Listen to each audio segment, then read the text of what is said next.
Hello, friend. Welcome back. I'm so glad you're here. Tonight, we're going on a journey together, a journey to places where the very rules of matter bend and break, where the impossible becomes real, where objects no larger than the city you might live in contain more mass than entire suns, where a single teaspoon of material would weigh as much as every human being who has ever lived, combined, and then some.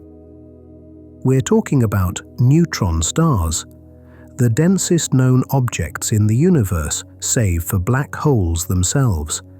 And as you settle in, as you find your comfortable position, as you let your body begin to relax, I want you to consider something truly extraordinary.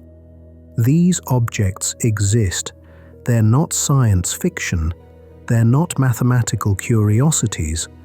They're real, spinning through the cosmos right now, some of them rotating hundreds of times each second, their surfaces harder than diamond, their interiors stranger than anything we can create in our laboratories. Take a breath with me. A deep, slow breath. Because what we're about to explore challenges everything we think we know about matter, about density, about the limits of physical reality, and yet, in the strangest way, these objects are also beautiful.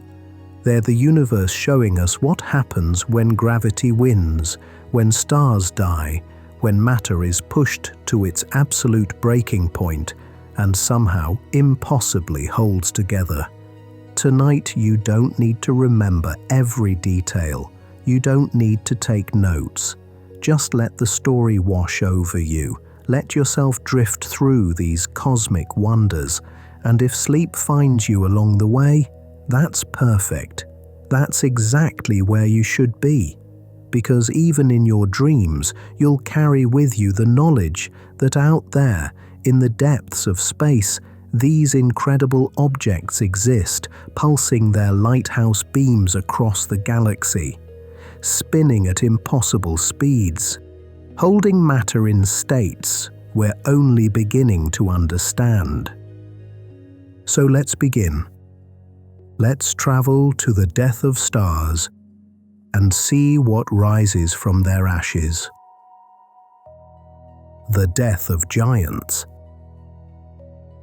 To understand neutron stars, we must first understand how they're born. And that story begins with death. The death of giants. Imagine a star, not our sun, but something much larger.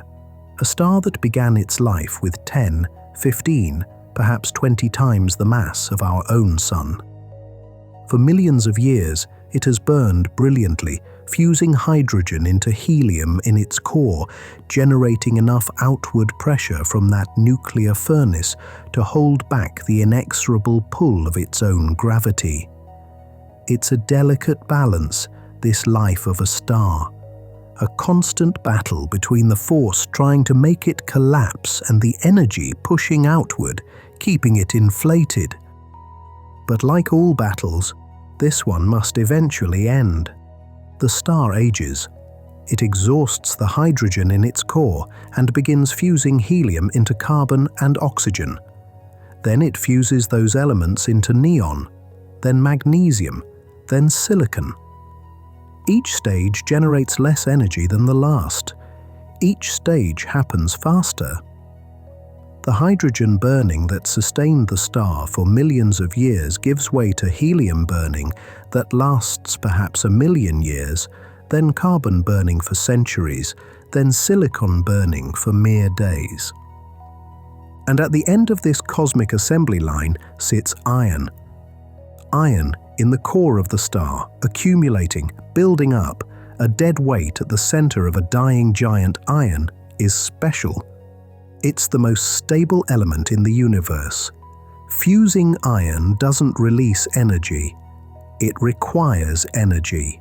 It's the end of the line, the final product, the thing that cannot burn. So the core grows. More and more iron accumulates, packed tighter and tighter by the crushing weight of all the matter above it. The star, on the outside, might still look magnificent. It might have swollen into a red supergiant, its outer layers glowing and vast. But inside, at its heart, there's this core of iron, growing heavier by the hour, supported only by something called electron degeneracy pressure. This pressure is a quantum mechanical effect. Electrons don't like being squeezed together. The Pauli exclusion principle, one of the fundamental laws of quantum mechanics, says that no two electrons can occupy exactly the same quantum state. So when you squeeze matter, the electrons push back. They resist. They hold the star up, even when fusion has stopped, even when there's no more energy being generated. But there's a limit. There's always a limit. The core grows until it reaches about 1.5 times the mass of our Sun.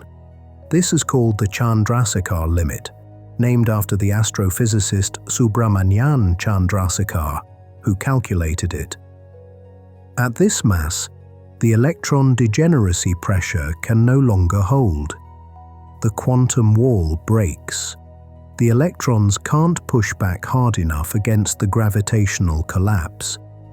And then, everything happens at once. The core collapses, not slowly, not gradually. In less than a second, this iron core, roughly the size of Earth, compresses down to something the size of a city 10 to 20 kilometers in radius. The matter falls inward at speeds approaching 10% the speed of light. 90,000 kilometers every second, the density skyrockets. The temperature soars to billions of degrees. And in that incredible heat and pressure, something remarkable happens. The iron nuclei themselves begin to disintegrate. Photons of such high energy slam into iron atoms and break them apart into helium nuclei. Then, those helium nuclei break apart into individual protons and neutrons. And then, in the most extreme act of all, the electrons and protons merge. They combine through a process called electron capture, forming neutrons and releasing neutrinos. The neutrinos, let's pause on them for a moment. Neutrinos are ghost particles, barely interacting with matter at all. A neutrino can pass through a light year of lead without noticing. Under normal circumstances, they slip through the universe like whispers, touching nothing. But in the collapsing core of a massive star, the density becomes so extreme that even neutrinos struggle to escape.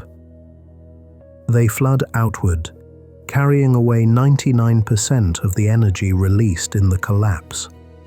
It's the largest burst of neutrinos that any natural process can produce. And we've seen it happen. In 1987, on February 23rd, neutrino detectors around the world registered something extraordinary.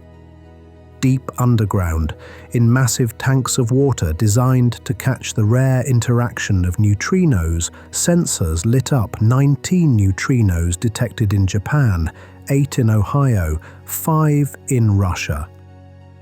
In a span of about 10 seconds, these ghost particles, having traveled 160,000 light-years across space from a neighboring galaxy called the Large Magellanic Cloud, arrived at Earth. 2 hours later, a supernova was spotted. Supernova 1987A. The brightest supernova visible to the naked eye since the year 1604, before telescopes were even invented, and those neutrinos had announced its birth, arriving ahead of the light itself because they escaped the collapsing core before the shock wave that produced the visible explosion even reached the surface. What happened in that core? The collapse continued until the density reached something called nuclear density. This is the density of an atomic nucleus, about 400 million billion kilograms per cubic meter. At that density, the neutrons themselves push back. Neutron degeneracy pressure, similar to electron degeneracy pressure, but operating at densities 100,000 billion times greater. The neutrons, now packed as tightly as the laws of physics will allow, finally halt the collapse. The halt is violent, sudden, like a hammer striking an anvil. The infalling material rebounds, creating a shock wave that races back outward through the star. This shock wave, energized by the flood of neutrinos, blasts through the outer layers of the star, heating them, accelerating them, and flinging them into space at thousands of kilometers per second. That's the supernova. That's the explosion we see from across the galaxy, briefly outshining all the other stars combined. And at the center, in the middle of that expanding cloud of stellar debris, something new exists. Something that has never been before. A sphere of neutrons, crushed to the breaking point, held together by its own gravity and by quantum forces. We're still working to fully understand a neutron star. The Crab Nebula tells this story too. In the year 1054, Chinese astronomers recorded a guest star that appeared in the constellation Taurus historical records, indicate it was so bright it could be seen in daylight for weeks. Native American pictographs may show it. Middle Eastern astronomers noted it. Observers around the world witnessed this cosmic event, though they didn't understand what they were seeing. Today, when we point our telescopes at that location, we see the Crab Nebula, the expanding remains of that exploded star. And at its center, we see a pulsar, a neutron star spinning 30 times per second, the lighthouse beam of its radiation sweeping across Earth with perfect regularity. That's what remains when a massive star dies. Not darkness, not emptiness, but something new, something dense beyond comprehension, something that will spin for billions of years, slowly losing energy, gradually cooling, a monument to the violent transformation that created it. Take another breath. Feel the wonder of it. Stars don't simply fade away. They transform. They compress. They become something utterly different from what they were. And now, let's explore just how different that something truly is. Density beyond comprehension. Let me ask you to imagine something. Hold out your hand. Picture a teaspoon in it, a regular teaspoon, the kind you might use to stir your coffee or scoop sugar. A teaspoon holds about 5 milliliters of liquid. It's a common, everyday thing. Insignificant, small. Now imagine that teaspoon filled with neutron star material. Calculations suggest that teaspoon would weigh somewhere in the range of 1 to 5 billion tons, depending on the density of the particular region you're sampling. Most estimates for typical neutron star densities place it around 1 to 2 billion tons for that 5 milliliter volume. Let me say that again, billion. With a B. The exact number varies depending on where in the neutron star you're measuring and which theoretical model you're using, but the order of magnitude remains staggering. We're talking about billions of tons in the volume of a teaspoon. To put that in perspective, if we take the lower estimate of around 1 billion tons, that's equivalent to roughly the mass of several hundred Great Pyramids of Giza, all crushed down into something you could theoretically hold in your palm. If physics would allow it, which it absolutely would not. The entire human population of Earth, all 8 billion of us, weighs collectively about 600 million tons. Even at the lower end of estimates, your teaspoon of neutron star material would outweigh all humans currently alive, combined, by a significant margin. A sugar cube of neutron star material would weigh about 100 billion tons. The entire Atlantic Ocean, every drop of water in it, weighs roughly 350 billion tons. A cubic meter of neutron star material would weigh more than that entire ocean. This is density at a scale our minds simply didn't evolve to grasp. We can say the numbers, we can do the mathematics. But to truly comprehend what it means for matter to be packed this tightly requires us to think in ways that feel almost alien. Consider what density actually is. It's mass divided by volume. It's how much stuff you can pack into a given space. Water has a density of 1 gram per cubic centimeter. Lead, one of the densest common materials, has a density of about 11 grams per cubic centimeter. Osmium, the densest stable element on Earth, reaches 22 grams per cubic centimeter. A white dwarf, the remnant of a star like our Sun, has a density of about 1 million grams per cubic centimeter. That's already extraordinary, already beyond anything we experience in daily life. A neutron star has a density of roughly 100 billion kilograms per cubic centimeter. That's one followed by 14 grams per cubic centimeter. It's a number so large it stops meaning anything in conventional terms. At this density, atoms cease to exist as we know them. The elegant structure of electrons orbiting nuclei, the chemistry that makes life possible, the properties that distinguish gold from iron from carbon, all of it collapses.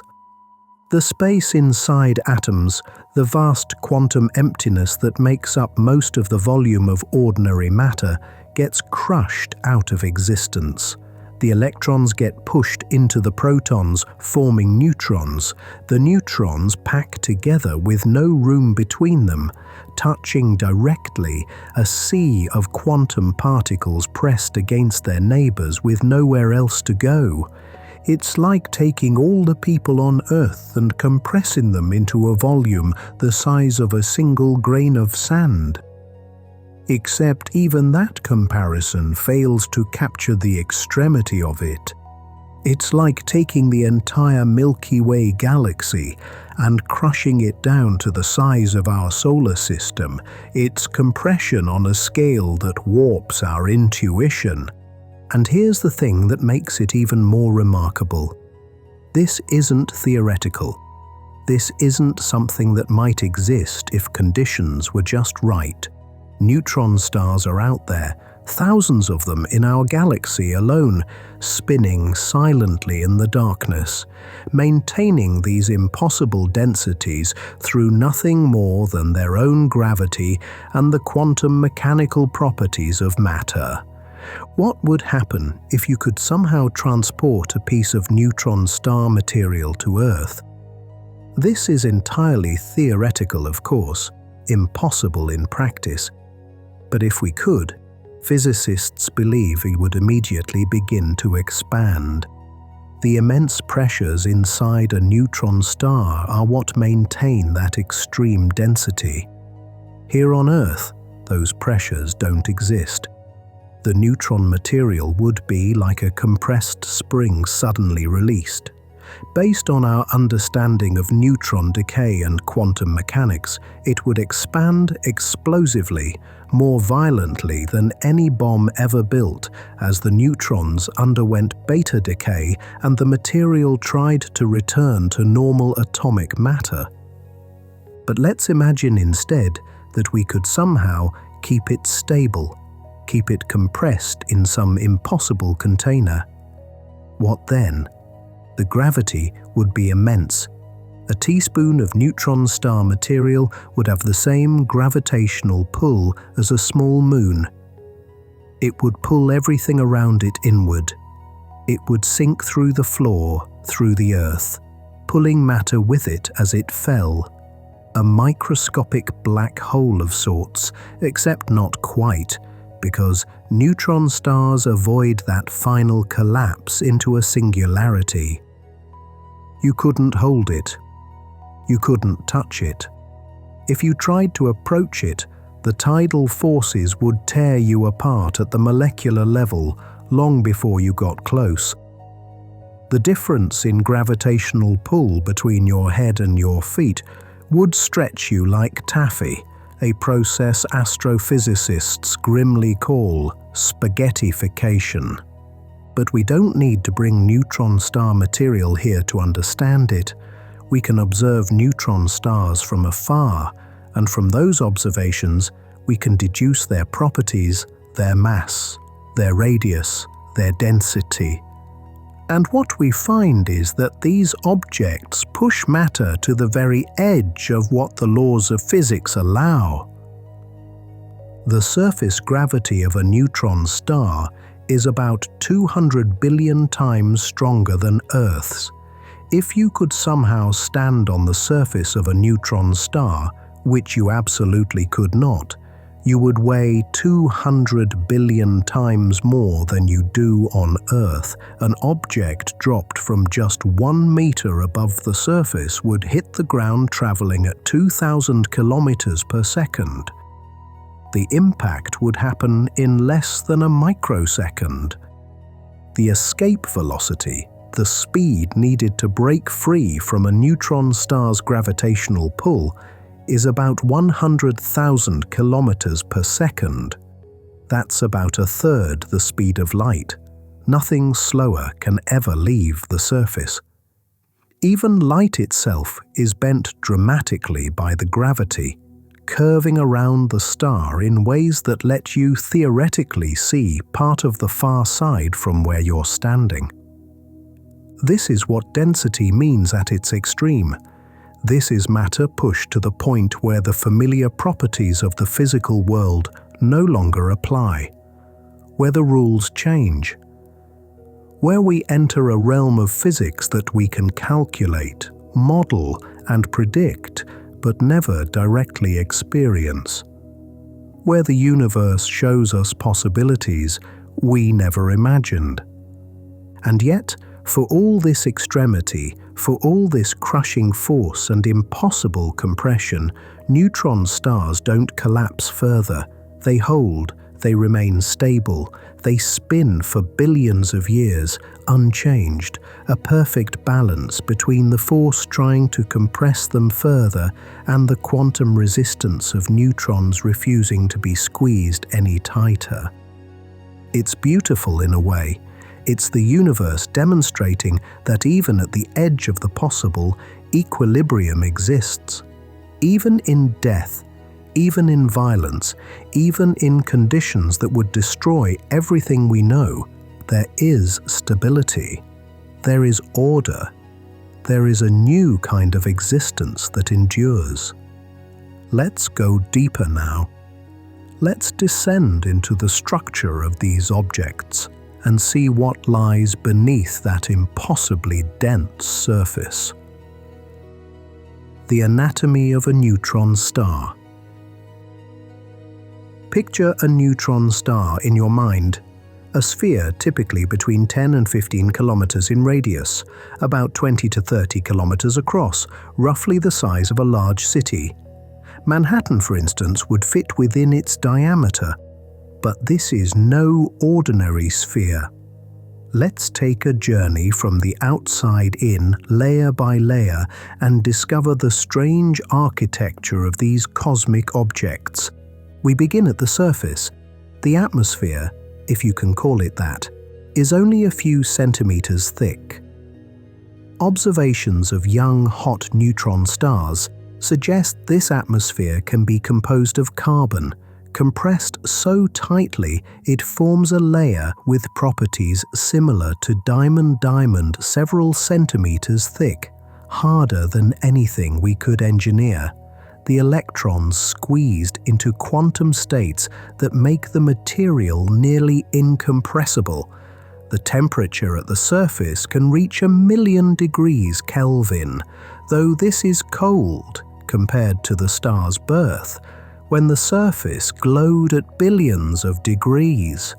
Beneath that thin atmosphere lies the crust. This is solid matter, but matter unlike anything on Earth.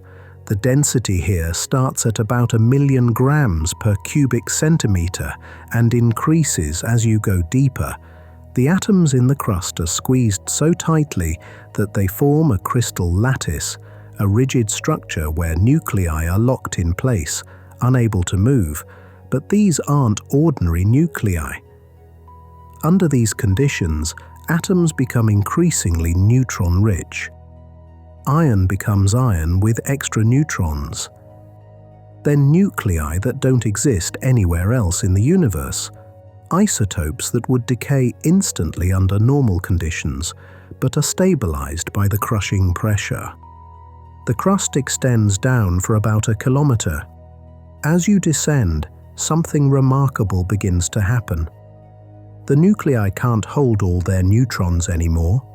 The pressure forces neutrons to leak out, to drip from the nuclei into the spaces between them.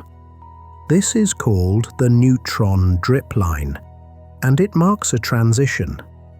Below this point, you have nuclei swimming in a sea of free neutrons, a bizarre state of matter where the familiar structure of atoms has begun to break down, but hasn't completely dissolved yet. Go deeper, and theoretical models suggest the nuclei themselves begin to change shape. Under normal conditions, atomic nuclei are roughly spherical. Here, calculations indicate they would deform under the extreme pressure.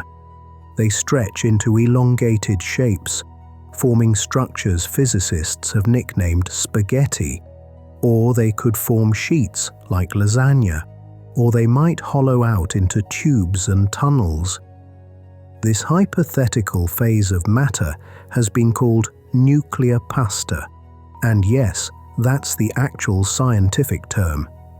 The pressure and density would create conditions where the strong nuclear force, which normally holds nuclei together in tidy spheres, could produce these strange geometries instead.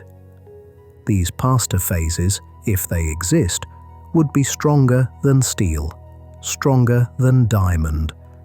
Calculations suggest they may be the strongest material in the universe, though we'll never be able to test them in a laboratory. The breaking strength of nuclear pasta is estimated to be 10 billion times stronger than the strongest materials we can produce. If you could somehow snap a piece of it, the energy released would be catastrophic. At a depth of about 2 kilometers, roughly 1/10 of the way to the center, the crust ends. The nuclei can't maintain their identity any longer. The density has reached about 400 million billion kilograms per cubic meter, the same density as an atomic nucleus. At this point, the neutrons and protons merge into a continuous fluid. There are no more individual nuclei, no more islands of protons surrounded by neutron seas, just an unbroken ocean of nuclear matter, predominantly neutrons, but with a small fraction of protons mixed in, perhaps 5 or 10%. This is the neutron star's outer core. It's a liquid, but not like any liquid we know. The neutrons flow and move, but they're quantum particles, governed by the Pauli exclusion principle. They can't all occupy the same energy state, so they stack up like people filling seats in a theater, starting from the lowest energy levels and climbing to higher and higher energies until all the neutrons are accommodated. This creates what physicists call a degenerate Fermi gas. And it's this degeneracy pressure that holds the star up against gravity. The temperature is still enormous, billions of degrees from the star's birth, though cooling gradually over millions of years. But here's something strange. Despite the temperature, the matter behaves in some ways like it's cold. The quantum effects dominate. The thermal motion that would normally make particles zip around randomly is overshadowed by the quantum rules that govern their behavior. And then something even stranger happens. The neutrons, at these extreme densities, and despite the high temperatures, form pairs. They bind together in what are called Cooper pairs, similar to the way electrons pair up in a superconductor. When they do this, they undergo a phase transition. They become a superfluid. A superfluid is a state of matter with zero viscosity. It flows without friction. If you could somehow set it spinning, it would spin forever, never slowing down, drop a pebble into a superfluid, and it wouldn't create ripples. Ripples require viscosity to dissipate energy. Superfluids can flow through infinitesimally small gaps. On Earth, we can create superfluids by cooling liquid helium to within a few degrees of absolute zero. But in a neutron star, superfluidity emerges at temperatures of hundreds of millions or even billions of degrees, because the interactions between particles are governed not by thermal energy, but by the strong nuclear force. The protons in the outer core do something similar. They form Cooper pairs too, but protons are charged particles. When charged particles pair up and enter a collective quantum state, they create what's called a superconductor. Electricity flows through a superconductor without any resistance whatsoever. No energy is lost, no heat is generated. In a neutron star, these superconducting protons coexist with the superfluid neutrons, creating a two-component fluid unlike anything else in the universe. How do we know this? We can't see inside a neutron star. We can't drill a core sample, but we can observe their behavior, and that behavior points unmistakably to superfluidity. In 2011, astronomers studying a neutron star called Cassiopeia A, the remnant of a supernova that exploded about 350 years ago, noticed something odd. The star was cooling rapidly, much faster than models predicted. The only explanation that fit was that neutrons in the core had recently undergone the transition to a superfluid state. When that happened, the star began cooling much more efficiently, radiating away heat through neutrino emission. The observation pinned down the critical temperature for superfluidity in neutron stars, between 500 million and 1 billion degrees Kelvin. Descending further into the star, we approach the inner core. The density continues to increase. The neutrons pack tighter and tighter, and here, at the very center, we reach the edge of our knowledge. The conditions become so extreme that we're no longer certain what state matter takes. The pressure exceeds anything we can replicate or fully calculate. The strong nuclear force, which we understand well at ordinary nuclear densities, enters a regime where our equations become uncertain. Some theorists believe the neutrons remain as neutrons, just packed to the absolute limit of what degeneracy pressure will allow. Others think the neutrons themselves might break down, decomposing into their constituent quarks. Still others propose even more exotic possibilities: hyperons, particles containing strange quarks, condensates of mesons, states of matter that we've only glimpsed briefly in particle accelerators. The core is a mystery wrapped in several 100 trillion tons of compressed matter. We know it's there. We can calculate its mass from observations. We can estimate the star's radius and total density. But the exact state of matter at the center, where densities might reach 10 times nuclear density or more, remains one of the great unsolved problems in astrophysics. This structure, this layered architecture from crystalline crust through nuclear pasta to superfluid oceans to uncertain cores, is what gives neutron stars their remarkable properties. It's why they can spin so fast without flying apart. It's why they generate magnetic fields strong enough to warp space itself. It's why they serve as laboratories for physics we can study nowhere else. And speaking of those superfluids, let's explore them more deeply. Because the quantum nature of matter inside neutron stars produces some of the strangest phenomena in the cosmos. Superfluids and strange states. There's something deeply counterintuitive about superfluids.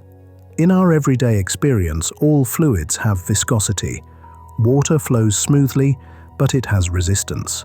Honey flows slowly with high viscosity. Even gases, though we barely notice it, have viscosity. It's a universal property of matter, or so it seems. But superfluids break that rule. They flow without any resistance whatsoever. And while we typically associate such quantum weirdness with conditions near absolute zero, inside neutron stars, superfluidity emerges at temperatures that would vaporize any planet, any spacecraft, any conceivable material we could build. Let's understand how this happens. Neutrons are fermions, particles with half-integer spin. The Pauli exclusion principle applies to them. No two neutrons can occupy exactly the same quantum state. In ordinary matter, this principle creates structure and stability. It's why atoms have electron shells, why the periodic table exists, why matter has volume and doesn't collapse into a point. But at the densities inside a neutron star, something remarkable occurs. The neutrons are forced so close together that quantum mechanical effects we normally ignore become dominant. The neutrons begin to interact not just through collisions, but through quantum correlations. And under the right conditions, pairs of neutrons bind together, not through electromagnetic attraction like the electrons in a superconductor, but through the residual strong nuclear force. These pairs, called Cooper pairs after physicist Leon Cooper, behave very differently from individual neutrons. Two fermions bound together act like a single boson, a particle with integer spin, and bosons don't follow the Pauli exclusion principle. They can all occupy the same quantum state. When billions upon billions of neutron pairs all drop into the same lowest energy quantum state, they begin moving in perfect synchronization. They become, in essence, a single macroscopic quantum object. This is superfluidity. The paired neutrons flow together, and there's no mechanism for them to lose energy through friction. In an ordinary fluid, friction arises because particles bump into each other randomly, converting organized motion into thermal motion, into heat. But in a superfluid, all the particles are moving together, coherently, and small disturbances can't break that coherence. What would superfluidity actually look like inside a neutron star? Imagine the neutron ocean, the vast liquid interior that makes up most of the star's volume. In an ordinary fluid, you'd expect currents and eddies, turbulence and mixing, But a superfluid doesn't work that way. If the superfluid spins, it doesn't spin the way water in a bucket spins. Instead, it forms an array of quantized vortices, tornado-like structures where the superfluid circulates at precisely determined speeds. The number of vortices and their arrangement depends on how fast the star is rotating, but each vortex carries exactly one quantum of angular momentum. These vortices can't break or merge smoothly. They're topological structures, meaning their existence is protected by the laws of quantum mechanics. They can only be created or destroyed in specific ways, and their behavior determines how the superfluid responds to changes in the star's rotation. And the protons? They're superfluid too, but with an added twist. Protons carry electric charge, and when charged particles form Cooper pairs and enter a collective quantum state, they create a superconductor. In a superconductor, electrical resistance vanishes completely. Current flows without loss, without heat generation, indefinitely. But there's more. Superconductors do something strange to magnetic fields. They expel them. This is called the Meissner effect. Magnetic field lines can't penetrate into the bulk of a superconductor. They're pushed out to the surface or forced into thin tubes called flux tubes, similar to the quantized vortices in a superfluid. Inside a neutron star, you have both at once. Superfluid neutrons forming vortices, superconducting protons expelling magnetic fields into flux tubes. The two components interact in complex ways, transferring angular momentum between them, coupling the star's rotation to its magnetic field, creating feedback loops that we're still working to fully understand. How do we know all this is really happening? The evidence comes from several sources. First, there's the cooling. As I mentioned earlier, Cassiopeia A showed rapid cooling, consistent with the onset of superfluidity. The superfluid state allows neutrinos to be produced more efficiently through certain quantum processes, and those neutrinos carry heat away from the star. The observed cooling rate matched predictions for superfluid neutrons almost perfectly. Second, there are pulsar glitches. Pulsars, which we'll explore in depth shortly, are neutron stars that emit beams of radiation we can detect. They spin with incredible regularity, their periods measured to 15 or 16 decimal places. But occasionally, suddenly, a pulsar speeds up slightly. Its period decreases by a tiny fraction, typically 1 part in a million or less, and then it gradually relaxes back toward its previous spin rate over weeks or months. These glitches are thought to be caused by the interaction between the superfluid interior and the star's crust. The crust, being solid, is coupled to the outside world through the magnetic field and any surrounding material. It spins and gradually slows down due to magnetic braking, but the superfluid interior, with its quantized vortices, can maintain its rotation independently. Over time, the superfluid spins faster than the crust. Eventually, the difference becomes too large, and vortices suddenly unpin from the crust, transferring angular momentum outward, spinning the crust back up. That's the glitch. The existence of glitches and their particular characteristics, their size, their frequency, their recovery timescales, all match theoretical predictions for superfluids with specific properties. It's indirect evidence, but it's compelling. Third, There's the magnetic field evolution.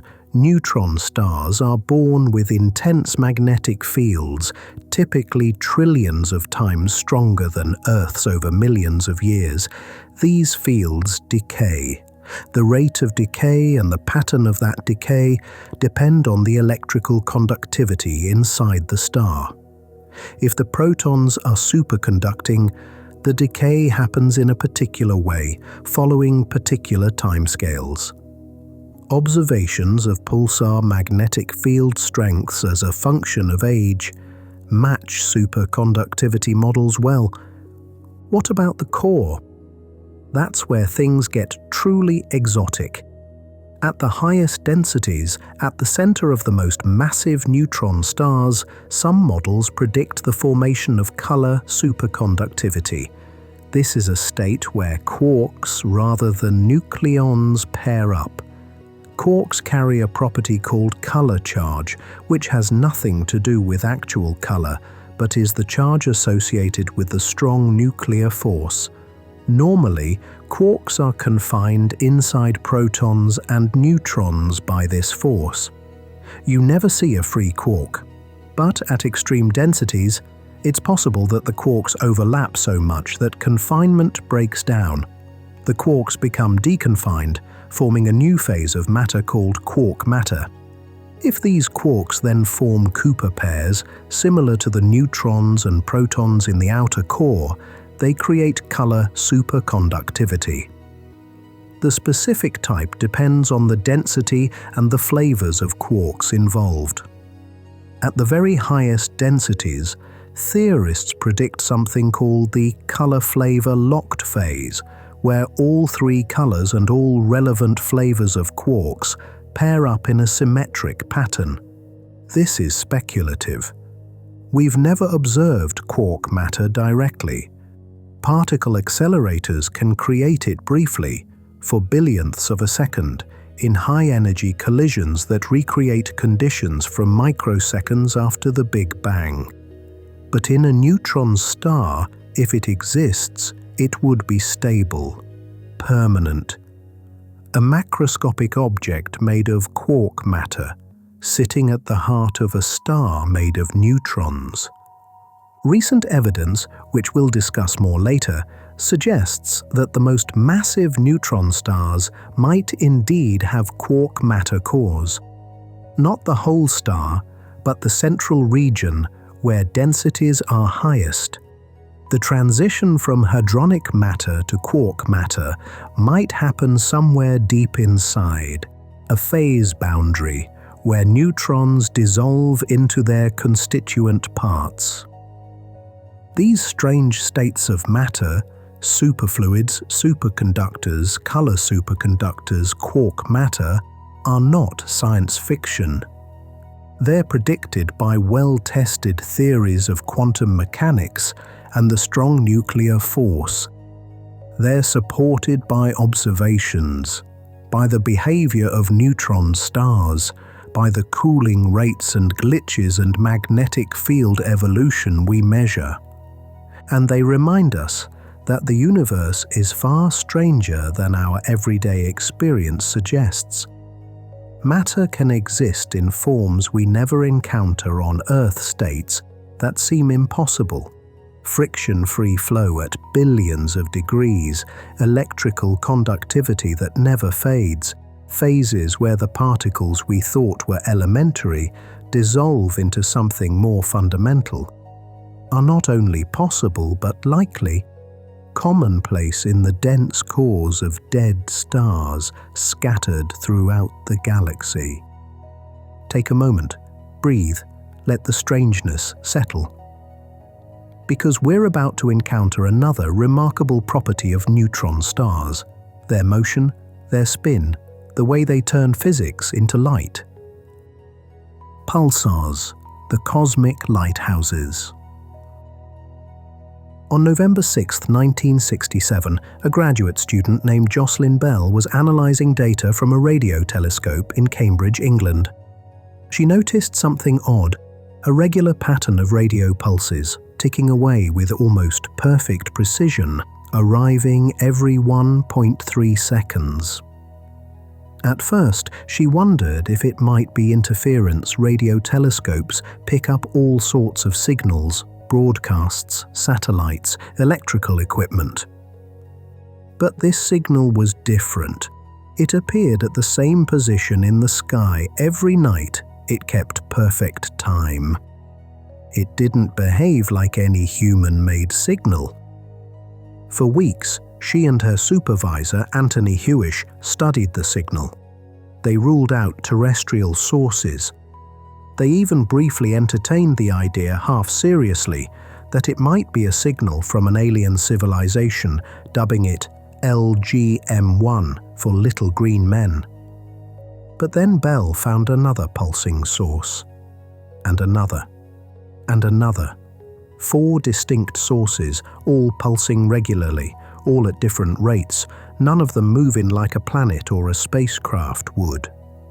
What they had discovered were pulsars, neutron stars emitting beams of radiation that sweep across Earth like the beam from a lighthouse, producing a pulse each time the beam points our way. The discovery revolutionized astronomy. It confirmed a prediction made decades earlier that neutron stars should exist. And it opened up an entirely new way of studying the universe, using these cosmic clocks to probe everything from the interstellar medium to the nature of gravity itself. Let's understand how pulsars work. When a massive star collapses into a neutron star, 2 things are conserved.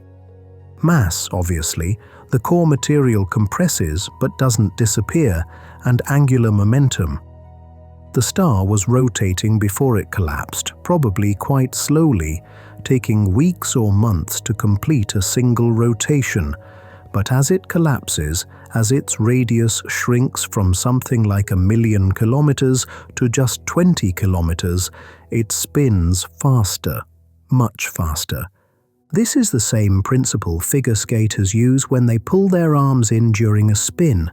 Reducing the moment of inertia while keeping angular momentum constant increases rotational speed. For a collapsing stellar core, the effect is dramatic. A star that took 30 days to rotate once might, after collapsing, rotate once per second or faster. The fastest pulsar we've discovered spins 716 times per second. That's PSRJ 1748-2446 AD, located in a globular cluster called Terzan 5, about 28,000 light-years away. 716 rotations per second translates to about 43,000 revolutions per minute. At the equator of this neutron star, the surface is moving at roughly 1/4 the speed of light. Think about that for a moment. A sphere roughly the size of a city, spinning so fast that its surface approaches relativistic speeds. The centrifugal force trying to fling matter off the equator is immense. Only the incredible gravity of the neutron star, combined with the strength of nuclear matter, keeps it together. If it spun much faster, theoretical models suggest it would begin to tear itself apart. Most pulsars spin more slowly than PSRJ 1748-2446 AD, but even the relatively slow ones are fast by any reasonable standard. The Crab pulsar, one of the first discovered and one of the most studied, completes 30 rotations per second. It's been doing this without pause for nearly 1,000 years since its birth in the supernova of 1054. Why do they spin so fast? Partly because of the collapse, as we discussed. But there's another factor. Neutron stars have extraordinarily strong magnetic fields. The original magnetic field of the parent star gets compressed along with the matter, and because magnetic flux is conserved, the field strength increases dramatically. A star that might have had a magnetic field similar to the Sun's, a few Gauss, becomes a neutron star with a field of 1 trillion Gauss or more. This magnetic field doesn't align with the star's rotation axis. It's tilted, often by a substantial angle.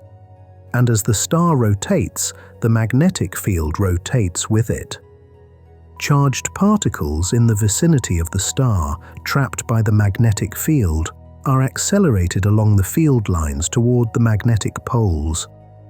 As they accelerate to relativistic speeds, they emit radiation, radio waves, X-rays, gamma rays, light across the electromagnetic spectrum. This radiation beams out from the magnetic poles, and because those poles are tilted relative to the rotation axis, the beams sweep around as the star spins. If Earth happens to lie in the path of one of those beams, we see a pulse every time it sweeps past. If we're not in the path, we see nothing, even though the pulsar is still there, still emitting, just pointing its beams somewhere else. The lighthouse analogy is almost perfect. A lighthouse doesn't pulse. It shines continuously. But if you're a ship at sea, you see a flash each time the beam points toward you. Pulsars work the same way. The regularity of pulsar signals is extraordinary. The best ones rival atomic clocks in their precision. Astronomers can predict the arrival time of pulses months or years in advance, accurate to microseconds or better. This regularity makes pulsars useful for all sorts of science. They act as cosmic clocks, and anything that affects the arrival time of their pulses, gravitational fields, the interstellar medium, the motion of planets around the pulsar, can be detected and measured with exquisite precision. In fact, the first confirmed exoplanets weren't discovered around a normal star. They were found around a pulsar called PSRB 1257+12. By carefully timing the pulses, astronomers detected tiny variations caused by the gravitational tug of planets orbiting the neutron star. These planets, somehow having survived the supernova that created the pulsar or formed in the aftermath, orbit in the intense radiation environment, likely scorched and lifeless, but nonetheless present. But pulsars don't spin at constant speed forever. They slow down. Gradually, imperceptibly over human timescales, but measurably over years and decades. The magnetic field, rotating with the star, acts like a brake. It radiates energy in the form of electromagnetic waves and relativistic particles. This energy has to come from somewhere, and it comes from the rotational energy of the neutron star. As energy is radiated away, the star spins more slowly. The rate of slowdown tells us about the pulsar's age and its magnetic field strength. Young pulsars, with strong magnetic fields, slow down quickly. Old pulsars, their fields weakened over millions of years, slow down more gradually. By measuring the period of a pulsar and how fast that period is increasing, we can estimate when it was born and how powerful its magnetic field is. There's a special class of pulsars called millisecond pulsars. These are old neutron stars that have been spun back up by stealing matter from a companion star. The process is called recycling, and it works like this. A neutron star exists in a binary system with another star. Over time, the companion star evolves and swells. Its outer layers begin to overflow onto the neutron star. As this matter spirals in, it transfers angular momentum to the neutron star, spinning it faster and faster.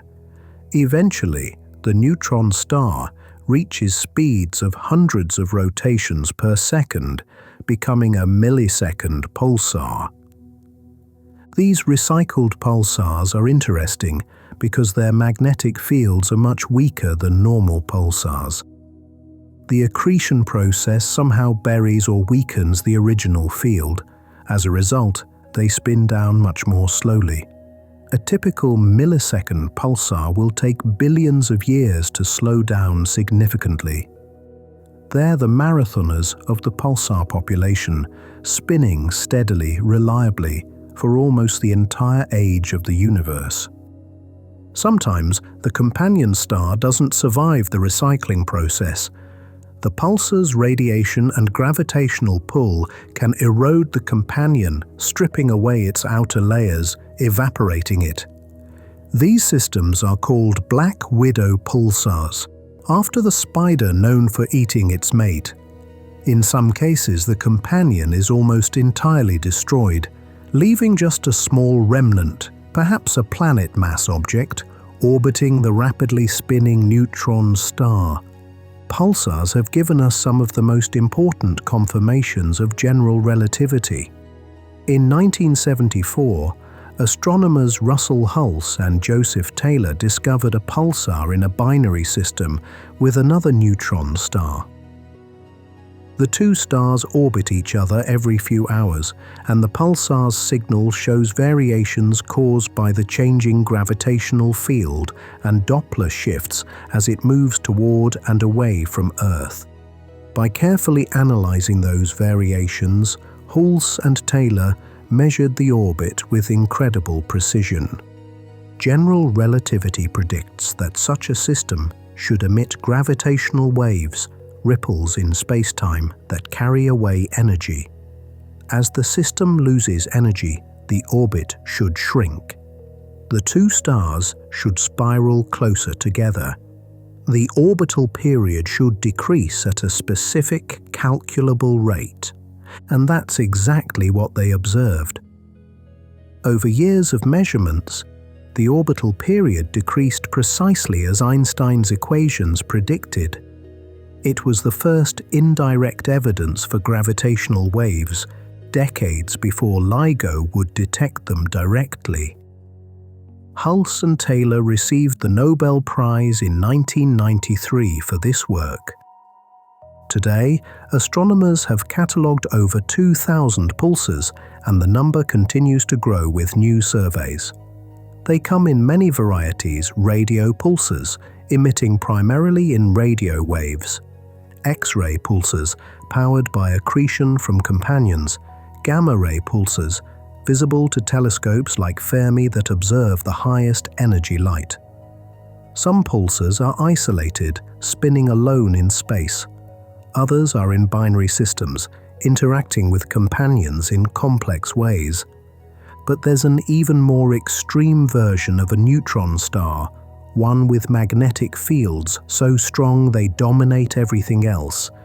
These are called magnetars, and they're perhaps the most extreme objects in the universe that aren't black holes. The magnetic monsters, magnetars. Imagine a magnet, perhaps one of those small magnets on your refrigerator holding up a shopping list or a child's drawing. Its magnetic field is measured in tens or hundreds of Gauss, strong enough to overcome the force of gravity pulling on a paperclip, but nothing extraordinary. Earth's magnetic field, which protects us from solar wind and cosmic rays, is about half a Gauss at the surface. It's weak, but it extends far into space, and it's enough to deflect charged particles and make compasses point north. A typical neutron star has a magnetic field of about 1 trillion Gauss. 1 trillion. That's already so far beyond our everyday experience that the number loses meaning. At that field strength, atoms behave strangely. The quantum energy levels shift. The shapes of electron orbitals distort. Matter itself changes properties. Now multiply that by 1,000. That's a magnetar. A neutron star with a magnetic field of a quadrillion Gauss or more. The strongest magnetic fields in the known universe. At a distance of 1,000 kilometers from a magnetar, the magnetic field is strong enough to rearrange the molecular bonds in your body.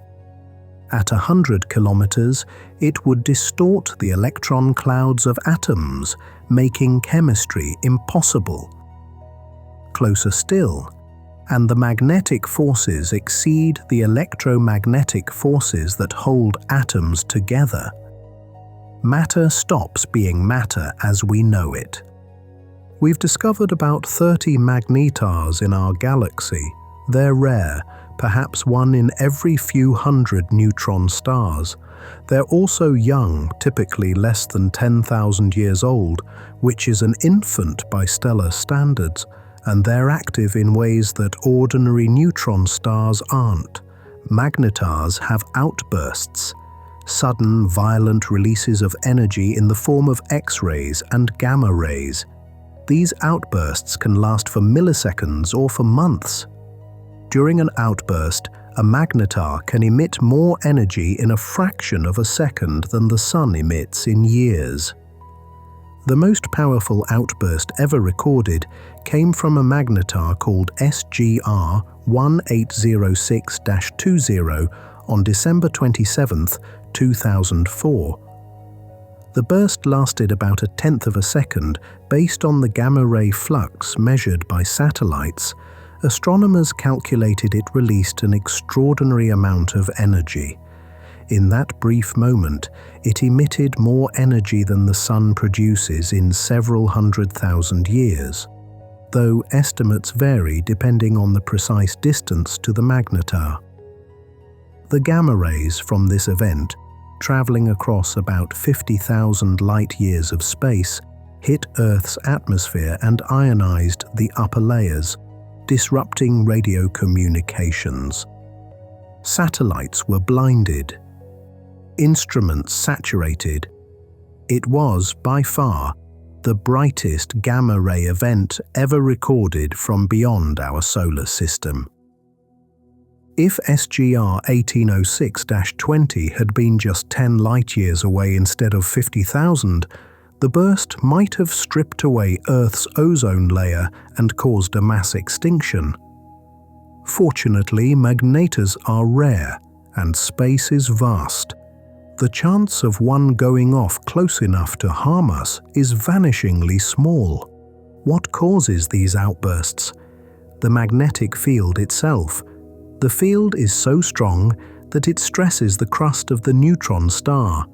Remember, the crust is solid, a crystalline lattice of neutron-rich nuclei.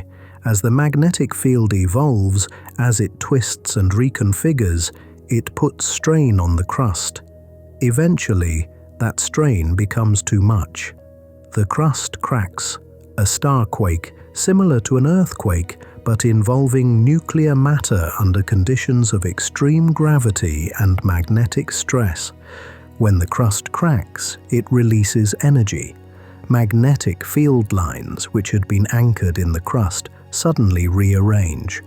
They snap and reconnect, a process called magnetic reconnection, similar to what happens in solar flares, but millions of times more energetic charged particles are accelerated to relativistic speeds. They spiral along the field lines and emit intense radiation. That's the outburst. But why are magnetar fields so much stronger than typical neutron star fields? We're not entirely sure. Several theories have been proposed. One possibility is that magnetars are born spinning very rapidly, much faster than typical pulsars, and this rapid rotation combined with convection in the newly formed neutron star could amplify the magnetic field through a dynamo process. Another idea suggests magnetars might form in binary systems where the progenitor star has unusual properties.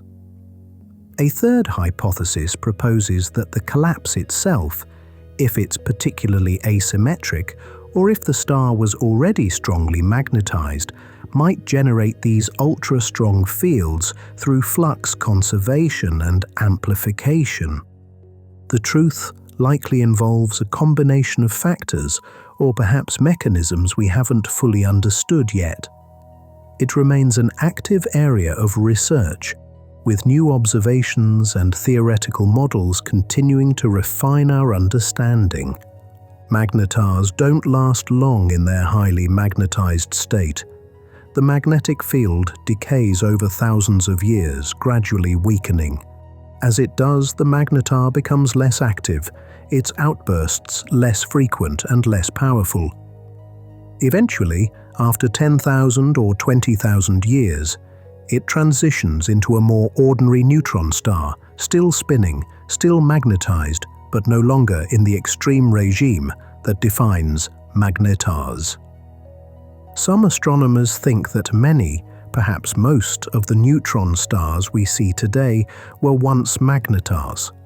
They've just aged out of that phase, their fields weakened to ordinary pulsar levels, their most violent days behind them. If this is true, then magnetars aren't a separate class of object, but rather a phase that young neutron stars go through. The rotation of magnetars is peculiar. They spin much more slowly than typical pulsars, typically once every few seconds rather than once per second or faster. This slow rotation is thought to be a consequence of the strong magnetic field. The field acts as a very efficient brake, slowing the star down rapidly after its birth. Within just a few thousand years, a magnetar can slow from perhaps once per second to once every 10 seconds. But even as they slow, they pulse.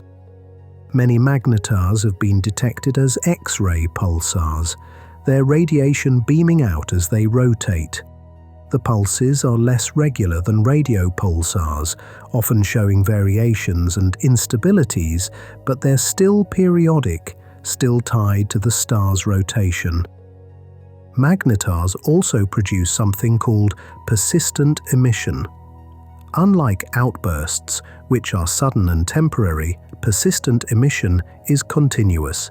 It's thought to be powered by the decay of the magnetic field itself. As the field weakens, it releases energy, heating the star's surface, causing it to glow in X-rays. This makes magnetars some of the brightest X-ray sources in the galaxy, despite their small size. There's something humbling about magnetars. They're so far beyond our everyday experience, so extreme in their properties, that they challenge our ability to comprehend a magnetic field a quadrillion times Earth's.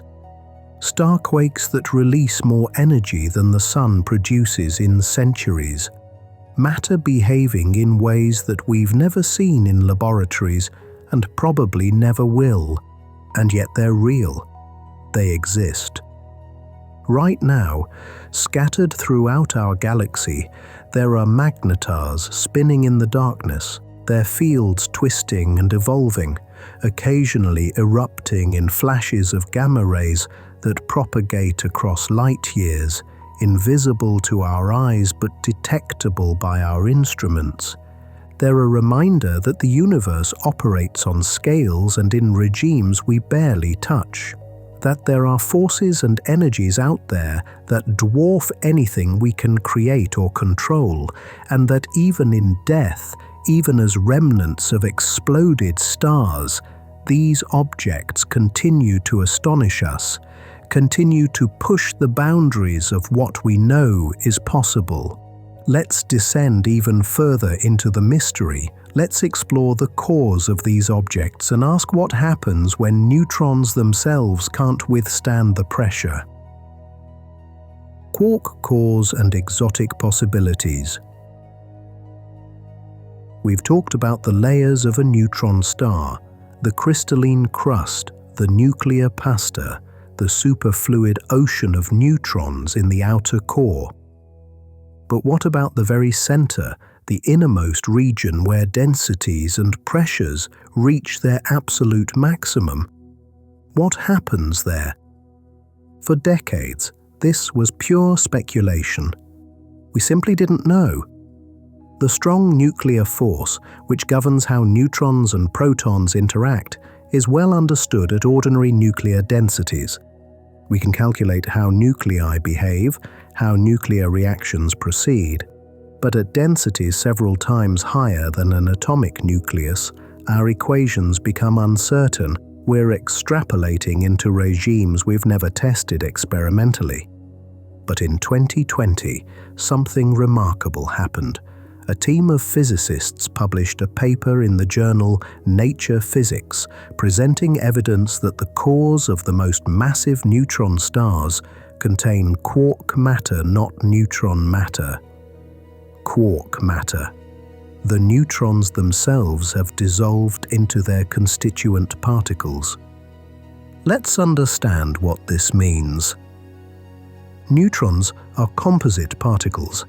They're made of 3 quarks, 2 down quarks and 1 up quark, bound together by the strong nuclear force. Normally, quarks are permanently confined inside hadrons, like protons and neutrons. You can't pull a quark out and examine it in isolation.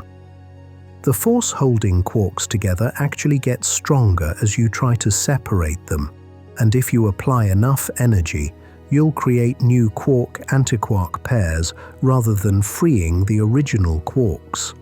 But at extreme densities, something different can happen.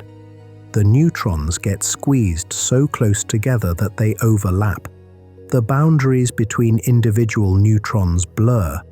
The quarks inside, different neutrons start interacting directly with each other. At some critical density, it becomes energetically favorable for the neutrons to dissolve entirely, forming a continuous soup of quarks.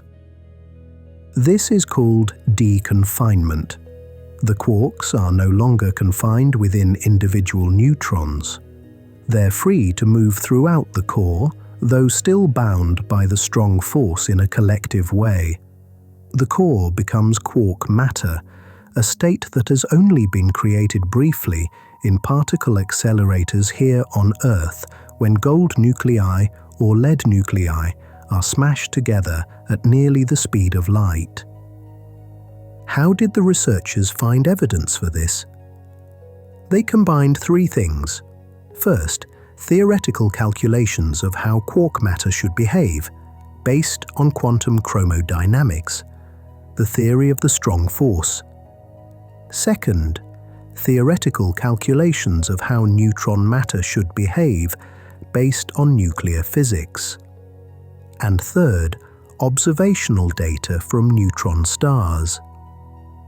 The observational data came from 2 sources: gravitational wave detections of neutron star mergers, which provide information about how stiff or soft neutron star matter is, how much it resists compression, and measurements of neutron star masses and radii, which constrain the equation of state, the relationship between pressure and density inside the star. When they put all this together, they found something striking. For neutron stars with masses around 1.4 times the Sun, typical of many pulsars we observe, the properties of matter in the core appeared consistent with predictions for neutron matter.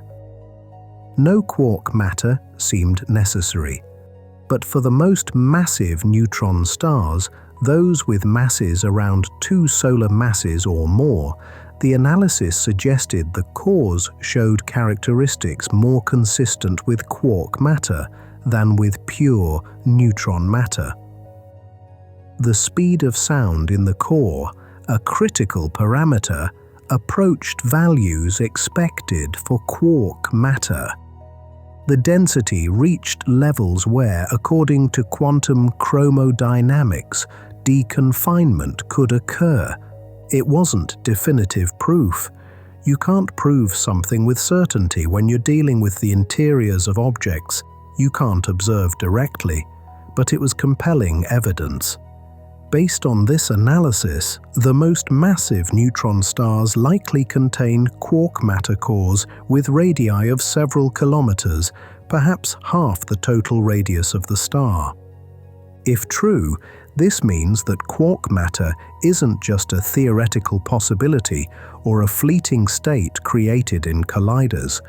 It's a stable, permanent phase of matter that exists in macroscopic quantities, forming the hearts of some of the densest objects in the universe. What would quark matter actually be like? Based on theoretical calculations, it would be a liquid, but a very strange liquid. At the relevant temperatures, well below the critical temperature for the quark-gluon plasma created in colliders, the quarks are predicted to form Cooper pairs similar to the neutrons in the outer core. But these would be quark pairs, not neutron pairs, and the pairing would happen in a different way. The theoretical result is called color superconductivity. According to quantum chromodynamics, the quarks would pair up in specific patterns determined by their color charge and their flavor. In the densest regions, theorists predict a state called the color-flavor locked phase, where all the quarks participate in a highly symmetric pairing pattern. This state would be a superfluid, like the neutron superfluid in the outer core, but it would also be a superconductor for the color charge. If it exists, it would have exotic properties we're still working to fully understand. One theoretical consequence of having a quark matter core is that the maximum mass of a neutron star could increase. Pure neutron matter, according to most models, can only support a star up to about 2.2 or 2.3 solar masses before collapsing to a black hole. But if the core transitions to quark matter, the equation of state changes in ways that might allow the star to remain stable at higher masses, perhaps 2.5 or even 3 solar masses, depending on the specific properties of quark matter. This is important because we've observed neutron stars with masses right at that boundary. PSRJ 0348 plus 0432 has a measured mass of about 2 solar masses. PSRJ 0740 plus 6620 appears even more massive, with measurements suggesting around 2.1 solar masses. If neutron stars can remain stable at these masses, it suggests something is stiffening the equation of state, allowing them to resist collapse beyond what pure neutron matter alone might support. Quark matter is one plausible explanation for this additional stiffness. But quark matter isn't the only exotic possibility. There are others, even more speculative. Some theorists have proposed that neutron stars might contain hyperons, particles that include strange quarks in addition to up and down quarks. Hyperons are heavier than neutrons, but at high densities, they might become energetically favorable. If the core is filled with hyperons, the star's properties would change in specific ways, potentially making it softer, less resistant to compression. Another idea is that the core might contain a condensate of pions or kaons, particles made of quark-antiquark pairs. Under the right conditions, these mesons could form a Bose-Einstein condensate, a state where many particles occupy the same quantum state, creating macroscopic quantum effects. Or perhaps the core contains matter made entirely of strange quarks. This is called strange matter, and it's based on a hypothesis proposed by physicists Edward Witten and Arnold Bodmer, among others.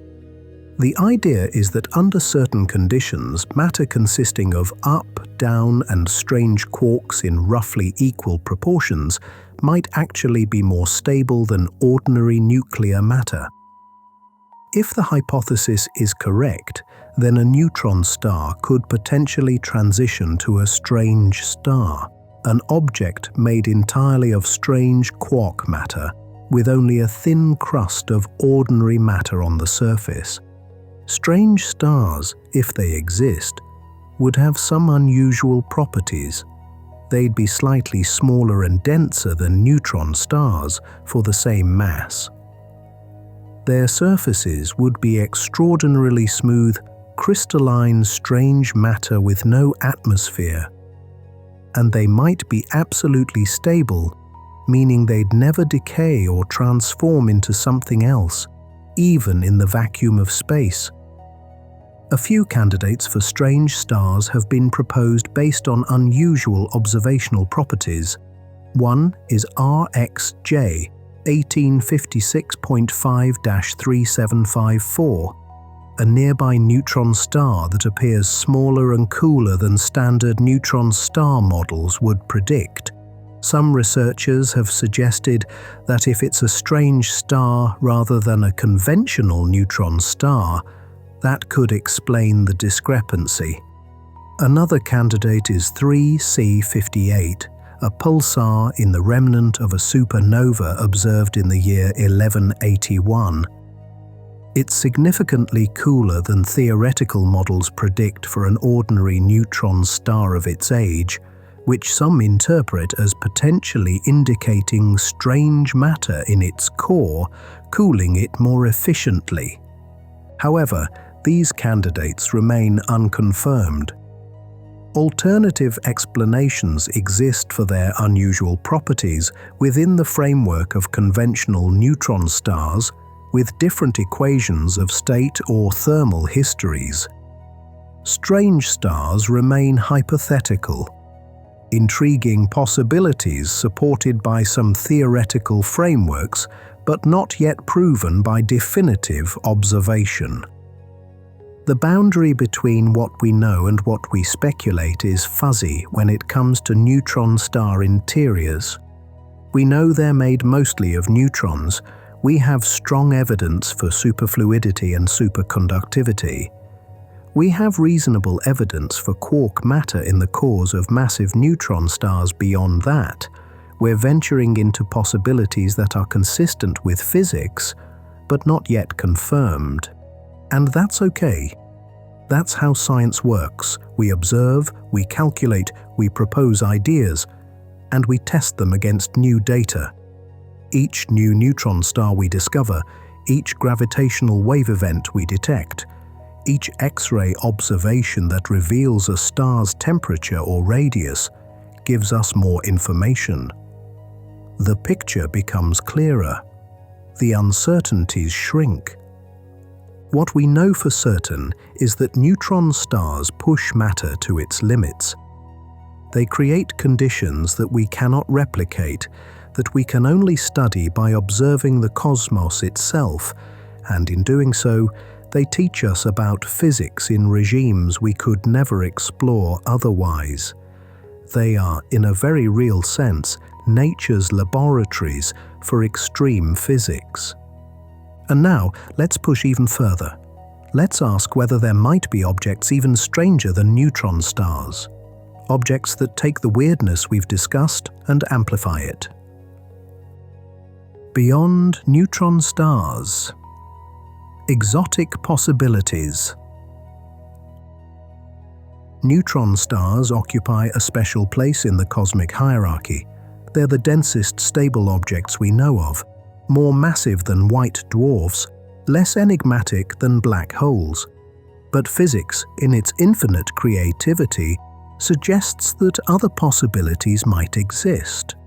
Objects even more extreme, even more bizarre than neutron stars. Let's explore these exotic stars, these hypothetical objects that push the boundaries of what we think is possible. First, there are quark stars, We've already discussed quark matter in neutron star cores, but a quark star would be different. It would be made entirely of quark matter, from surface to center, with no neutron outer core, no crust. Just quarks, bound together by the strong force, forming a single massive hadron the size of a city. If quark stars exist, they'd be smaller and denser than neutron stars of the same mass. A quark star with 1.4 solar masses might be only 12 kilometers in radius, compared to perhaps 15 kilometers for a neutron star. This makes them harder to distinguish observationally. If you measured a compact object's mass and radius and found it slightly smaller than expected, is it a quark star? Or just a neutron star with a particular equation of state? The ambiguity is difficult to resolve. One way to identify quark stars might be through their cooling behavior. Quark matter cools differently than neutron matter, emitting neutrinos through different processes. If we could observe a very young quark star, its temperature evolution might reveal its nature. But most neutron stars we observe are old enough that they've cooled substantially, making this distinction harder. Another class of exotic objects is electroweak stars. These are even more speculative. The idea is that at densities beyond what neutron or quark degeneracy pressure can support, but before the object collapses to a black hole, there might be a phase where the gravitational collapse is prevented by electroweak burning. This is energy released by converting quarks into leptons through the weak nuclear force, the same force responsible for radioactive beta decay. Electroweak burning would occur in a tiny region at the star's core, perhaps only a few meters across, but containing about 2 Earth masses. The temperatures would reach a quadrillion degrees. The energy released would create radiation pressure sufficient to hold the star up, at least for a while. An electroweak star might live for 10 million years before exhausting this fuel and collapsing further. The signature of an electroweak star would be unusual. It would emit equal numbers of neutrinos of all 3 generations: electron neutrinos, muon neutrinos, and tau neutrinos, because the electroweak processes that power it produce them in equal measure. Ordinary neutron stars don't do this. They emit primarily electron neutrinos from their cooling. If we detected a compact object with the right neutrino signature, it might be an electroweak star. But we've never detected such an object. Neutrinos are notoriously difficult to observe, and detecting them from a distant compact object would be extraordinarily challenging. So electroweak stars remain theoretical. Then there are preon stars. Preons are hypothetical particles, building blocks of quarks, in the same way that quarks are building blocks of protons and neutrons. The idea is that if quarks are composite particles made of something even more fundamental, then at densities beyond even quark stars, those constituent preons might become relevant. A preon star would be smaller and denser than a quark star, perhaps only a few meters in diameter, with densities exceeding 10 to the 23rd kilograms per cubic meter. That's 1,000,000 billion times denser than a neutron star. It's almost inconceivable, and yet the mathematics allows it. The problem is that we have no evidence that preons exist.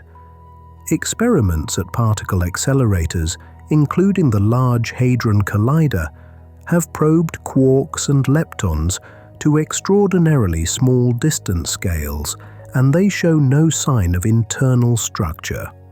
If preons exist, they're smaller than anything we've been able to detect, and the energy required to probe them might be beyond what any foreseeable technology can achieve.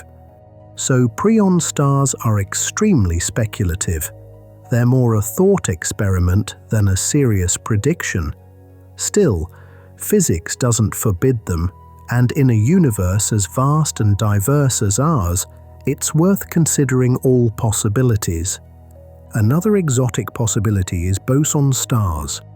Normal stars and neutron stars are made of fermions, protons, neutrons, electrons.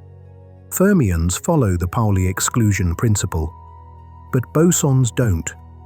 Bosons can all occupy the same quantum state, allowing configurations that aren't possible for fermions. If there exists a stable boson with the right properties, perhaps a type of dark matter particle, or an exotic state predicted by extensions to the standard model of particle physics, then these bosons could clump together under gravity to form a star. A boson star would be held up not by degeneracy pressure, but by the quantum behavior of the bosons themselves. Boson stars would be difficult to detect. They'd be dark, emitting little or no electromagnetic radiation.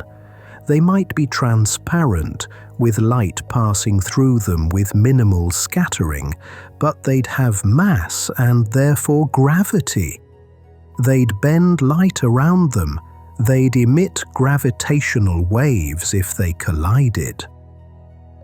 In 2019, LIGO detected gravitational waves from a collision involving two objects with masses around 60 to 85 times the Sun. These masses present a puzzle for standard black hole formation models.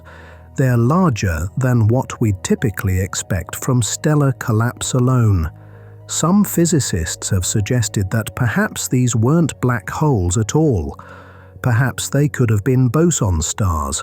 The gravitational wave signal would be remarkably similar to a black hole merger, making them difficult to distinguish unless you could observe the very final moments of the collision with exquisite precision. The data remains inconclusive. Most researchers favor explanations involving hierarchical mergers of smaller black holes or gaps in our understanding of stellar evolution. But the possibility raises intriguing questions about whether some compact objects we've detected might not fit into conventional categories. And then there are magnetars on steroids, hypothetical objects where the magnetic field becomes so strong that it affects the space-time geometry itself. At field strengths approaching 10 to the 18th Gauss, the magnetic energy density becomes comparable to the mass energy density of matter. The magnetic field isn't just a property of the star, it's a contributor to the star's mass and gravity. Such objects might have bizarre properties, with magnetic fields channeling matter and energy in unexpected ways. We've never observed such an object, and it's not clear whether they can form. But the equations of general relativity allow them, at least in principle. All of these exotic stars, quark stars, strange stars, electroweak stars, preon stars, boson stars, share a common theme. They exist in the gap between neutron stars and black holes. Their attempts to answer the question, what else is possible? What other forms can dense matter take before it collapses entirely into a singularity? The answer is, we don't know for sure. We have theories, calculations, plausible scenarios. We have candidate objects that might, possibly, be one of these exotic types, but we don't have proof. Not yet. What we do know is that the universe is more creative than we often give it credit for. Every time we've looked at the cosmos with new instruments, new techniques, new perspectives, we've found things we didn't expect. Pulsars were unexpected. Magnetars were unexpected. Neutron star mergers producing gravitational waves we could detect were hoped for but far from certain. So it's entirely plausible that there are objects out there spinning in the darkness between stars that don't fit neatly into our categories, objects that are neither neutron star nor black hole, but something in between, or something off to the side. Objects that will surprise us when we finally identify them, that will require new physics to explain, that will expand our understanding of what matter can do when pushed to the absolute edge of possibility. And every time we detect a gravitational wave, every time we observe a new X-ray source, every time we discover a pulsar with unusual properties, we're gathering clues. Slowly, patiently, we're mapping the landscape of extreme objects, filling in the gaps in our knowledge, narrowing down what's possible and what's not. The universe is vast. Our galaxy alone could contain hundreds of millions of neutron stars, most of them invisible to us, dark and cooling, spinning silently. How many of those are ordinary neutron stars? How many are quark stars?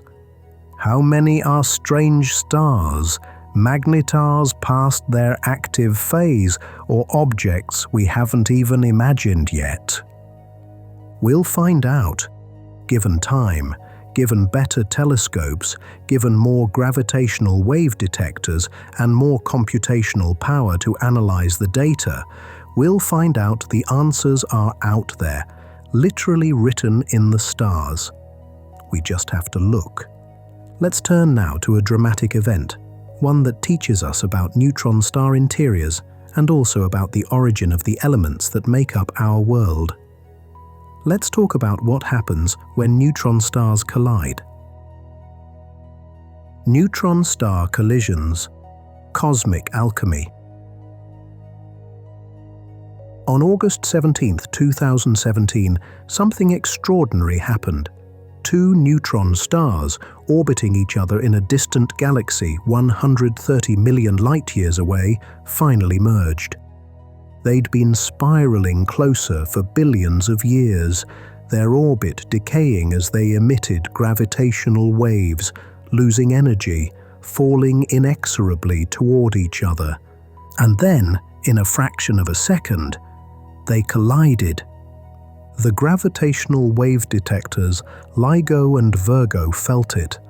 They registered the signal, a rising chirp in the fabric of space-time as the two stars spiraled faster and faster, closer and closer, until they merged in a cataclysm of gravity and matter.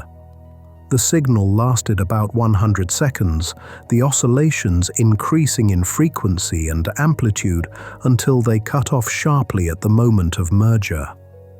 2 seconds later, NASA's Fermi satellite detected a burst of gamma rays from the same direction. Then 11 hours later, telescopes around the world began observing the event in visible light, in infrared, in ultraviolet, in X-rays. For days and weeks afterward, the glow persisted, changing color and brightness as the ejected matter expanded and cooled. It was the most observed astronomical event in history.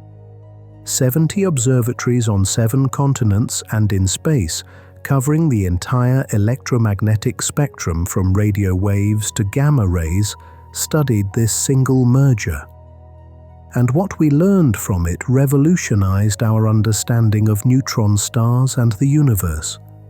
Let's understand what happens in a neutron star merger. 2 neutron stars in orbit emit gravitational waves. These ripples in space-time carry away energy, and as the orbit loses energy, it shrinks. The stars move closer together. The orbital period decreases, slowly at first, then faster as the stars get closer and the gravitational wave emission increases. In the final minutes before merger, the stars orbit each other hundreds of times per second. They're moving at a significant fraction of the speed of light. The gravitational fields are immense, warping space-time dramatically. The stars themselves begin to deform, stretched by tidal forces into egg shapes, their centers of mass pulled toward each other. And then they touch. The outer layers collide, shock heating to billions of degrees. Matter is flung outward at relativistic speeds, forming tidal tails that stream away from the collision. The cores of the two stars plunge together and merge, and for a brief moment, the combined object survives as what's called a hypermassive neutron star, temporarily supported by centrifugal force and internal pressure despite exceeding the normal maximum mass limit. But it's unstable. It can't last. The fate depends on the total mass. If the combined mass is too high, it collapses within milliseconds to a black hole. If it's just barely over the limit, it might survive for seconds or longer as it sheds angular momentum before eventually collapsing. Either way, based on our understanding of these mergers, a black hole is typically the final product, though in some cases the remnant might persist as a massive neutron star if the total mass is below the threshold. The matter ejected in the collision is incredibly neutron-rich. Remember, these are neutron stars, made almost entirely of neutrons. When chunks of neutron star matter are flung into space, they're flooded with free neutrons. And in that environment, something remarkable happens. Nuclear reactions called the Rapid Neutron Capture Process, or R process, occur. Here's how it works. A neutron-rich nucleus captures a neutron, becoming heavier. Then it captures another neutron, and another, in rapid succession before the nucleus has time to beta decay. The nucleus becomes more and more neutron-heavy, far more than any stable isotope, until it can't hold any more neutrons and undergoes a series of beta decays, transforming neutrons into protons and moving up the periodic table. This process builds heavy elements beyond iron, which can't be created by fusion in stars. Elements like gold, platinum, uranium, thorium, rare earth elements.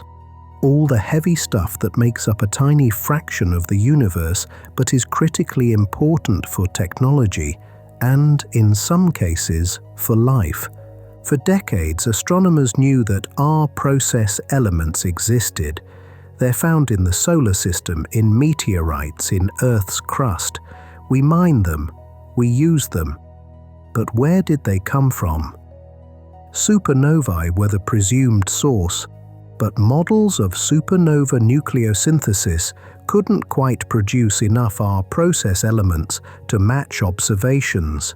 Something was missing. Neutron star mergers are that missing source, or at least a major contributor. The 2017 merger, designated GW170817, produced spectroscopic signatures and a light curve evolution that astronomers interpreted as consistent with freshly synthesized heavy elements. The way the brightness changed over time matched theoretical models of radioactive decay of R-process nuclei. Based on these observations and models, the total mass of heavy elements produced was estimated at about 10 times the mass of Earth, with gold and platinum each potentially accounting for several Earth masses. Think about that. The gold in your jewelry, if you have any, the platinum in catalytic converters, the rare Earth elements in your smartphone. Much of that came from neutron star mergers billions of years ago, long before the solar system formed. The violence of those collisions, the brief moment when neutron star matter is exposed to space, creates the heaviest stable elements in the universe. It's cosmic alchemy, literally. The medieval alchemists dreamed of transmuting lead into gold. Nature does it on a grand scale, not through chemical tricks, but through nuclear reactions in the most extreme environments the universe can create. The 2017 merger also taught us about the equation of state of neutron star matter. As the two stars spiraled together, the rate at which the orbit decayed depended on their tidal deformability, how easily they could be stretched by each other's gravity. This tidal deformability is directly related to the internal structure of the stars, to how stiff or soft the matter is. By analyzing the gravitational wave signal, particularly the late stages just before merger, physicists extracted constraints on the equation of state. They found that neutron star matter is relatively stiff, meaning it resists compression strongly. This rules out some of the softest equations of state that had been proposed and favors models where the matter, even at the highest densities, pushes back effectively against gravity. It also provided evidence, indirect but suggestive, for quark matter cores. The stiffness at moderate densities combined with the existence of massive neutron stars requires that something stiffen the equation of state at the highest densities. Pure neutron matter doesn't quite do it. Quark matter, with its different pressure-density relationship, fits better. Since 2017, we've detected several more neutron star mergers. Each one provides additional data, refining our understanding. We're learning the mass distribution of neutron stars, how often they merge, what happens to the matter they eject, how the remnant evolves. We've also observed mergers involving neutron stars and black holes.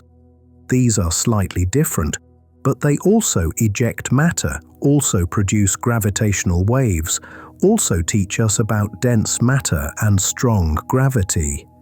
Each event is unique, each one a natural experiment performed on a cosmic scale with energies and densities we could never achieve artificially. Gravitational wave astronomy is still in its infancy. LIGO and Virgo have been operating for less than a decade. In their advanced configurations, future detectors, planned and proposed, will be even more sensitive. They'll detect mergers at greater distances. Earlier in the universe's history, they'll measure gravitational wave signals with higher precision, extracting more information about the objects involved. And space-based detectors, like the proposed LISA mission, will observe gravitational waves at lower frequencies, detecting mergers of more massive objects, including potential exotic stars if they exist. The next few decades promise to be golden years for this field, with discoveries that will reshape our understanding of matter, gravity, and the universe. But beyond the science, there's something poetic about neutron star mergers. Two objects, born in violence, spinning alone for billions of years, finally coming together in a final dance. Their collision destroys them, but from that destruction comes creation. New elements, new black holes, new insights into the nature of reality. It's a reminder that nothing in the universe is static. Even neutron stars, which seem eternal on human timescales, eventually meet their fate. And in doing so, they contribute to the cosmic cycle. They return matter to the universe, enriched with heavy elements. They generate gravitational waves that ripple across space-time. They leave behind black holes, the next step in the hierarchy of density. Let's step back now. Let's reflect on what neutron stars teach us, not just about physics, but about the universe as a whole. What neutron stars teach us? Neutron stars are more than just objects.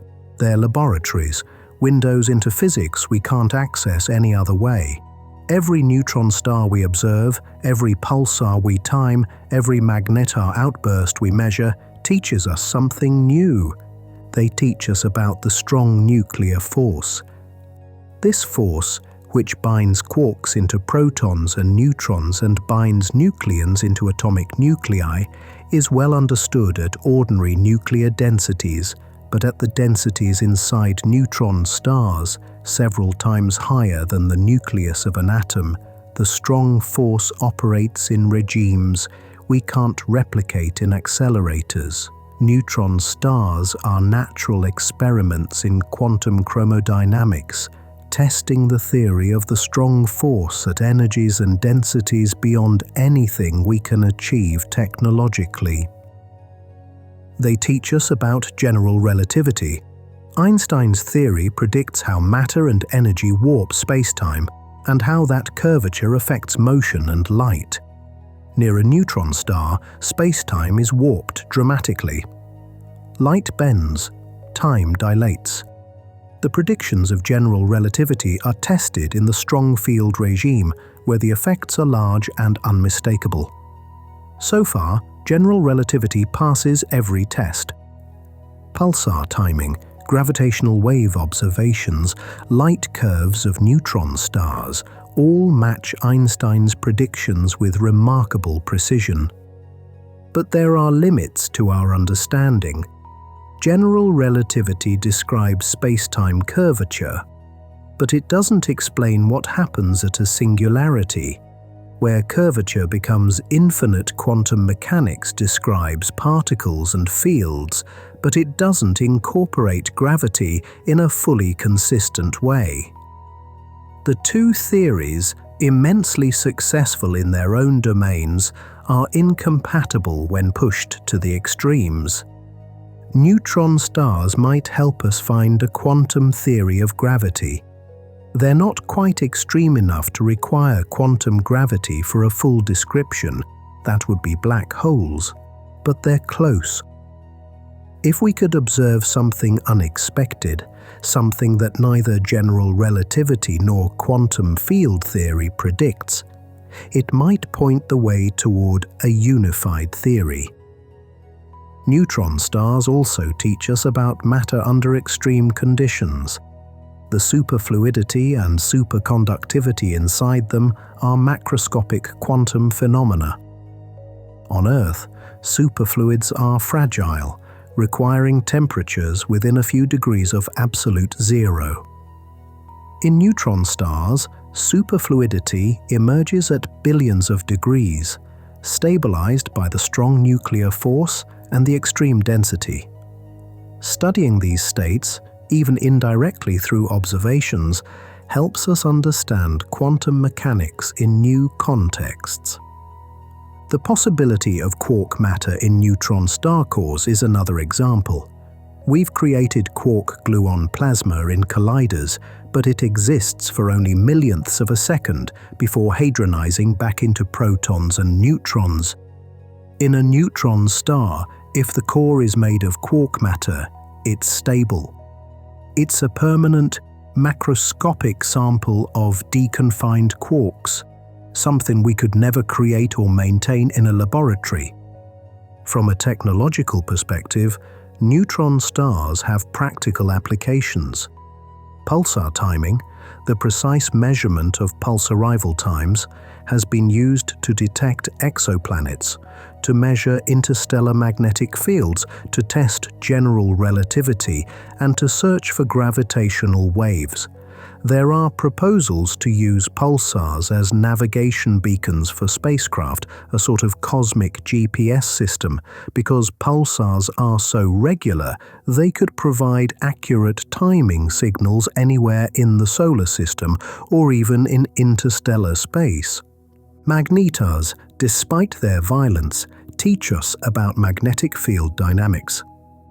The processes that generate and sustain ultra-strong magnetic fields, the mechanisms of magnetic reconnection and energy release, have parallels in solar flares, in tokamak fusion reactors, in other astrophysical contexts. Understanding magnetars helps us understand magnetic phenomena more generally. But beyond the practical and the scientific, neutron stars teach us something else. They teach us humility. They show us that the universe is larger, stranger, and more varied than our imaginations. They remind us that the laws of physics, the same laws that govern atoms and molecules and everyday objects on Earth, also govern stars and galaxies and events of unimaginable violence. The universe is comprehensible, but it's not tame. There's also beauty in neutron stars. Not visual beauty, most of them are invisible, and those we can see are just points of light, indistinguishable from stars, but conceptual beauty. The elegance of a massive star's death giving rise to a compact remnant. The precision of a pulsar's rotation, the quantum order in superfluid interiors, the cosmic recycling that produces the elements we're made of. And there's the connection. The atoms in your body were forged in stars. Some of them, the hydrogen, were created in the Big Bang. But most of the rest, carbon, oxygen, nitrogen, calcium, iron, were created in stellar nucleosynthesis, in the fusion reactions that powered stars that lived and died long before the sun was born. And the heaviest elements, the trace amounts of gold and uranium and platinum in your body, came from neutron star mergers or supernovae.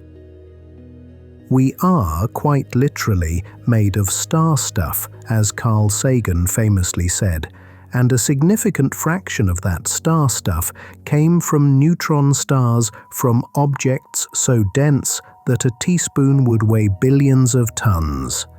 From objects spinning hundreds of times per second, their surfaces harder than diamond, their interiors stranger than anything we can imagine.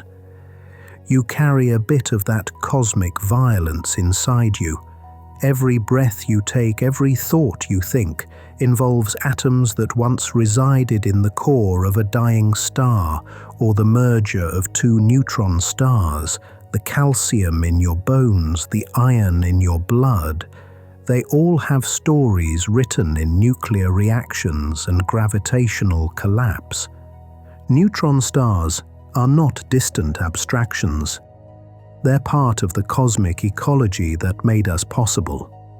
They're part of the story of how the universe went from simple hydrogen and helium after the Big Bang to the rich diversity of elements we see today. They're part of the chain of events that led, eventually, to planets and life and consciousness. Take a moment to appreciate that, to feel the connection. You are linked through chains of causation and nuclear reactions to neutron stars in distant galaxies, to events that happened billions of years ago, to the death throes of stars that no longer exist. It's humbling, it's awe-inspiring, and it's true. Flexion and wonder. We've journeyed far tonight, from the deaths of massive stars to the birth of neutron stars, from crystalline crusts through nuclear pasta to superfluid oceans, from pulsars flashing their lighthouse beams to magnetars erupting in gamma-ray fury, from quark matter cores to exotic possibilities beyond, from collisions that forge gold to the cosmic connections that link us all. And through it all, one theme emerges. The universe pushes matter to its limits. It explores every possibility, every state, every configuration that the laws of physics allow. It creates objects that seem impossible, that challenge our intuition, that force us to expand our understanding of what reality can be. Neutron stars are the universe showing off. Their physics at its most extreme, matter at its densest, gravity at its strongest outside of black holes. They're stable, they're real, they're out there right now, spinning and pulsing and occasionally erupting, monuments to the creative power of natural law. There's something almost miraculous about their existence. A massive star dies, its core collapses in less than a second, and somehow, miraculously, it doesn't collapse all the way to a singularity. It stops. It finds equilibrium. Quantum mechanics, in the form of neutron degeneracy pressure, pushes back against gravity and wins.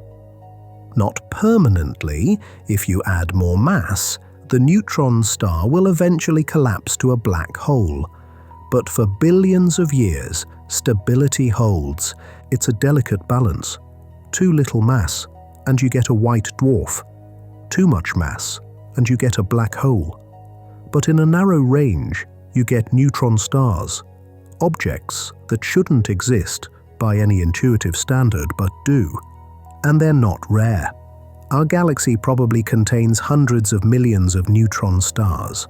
Most are old, dark, invisible, but some are pulsars, beaming their signals across the galaxy. Some are magnetars, occasionally erupting. Some are in binary systems, spiraling toward eventual mergers. They're everywhere if you know how to look for them. Each one has a history.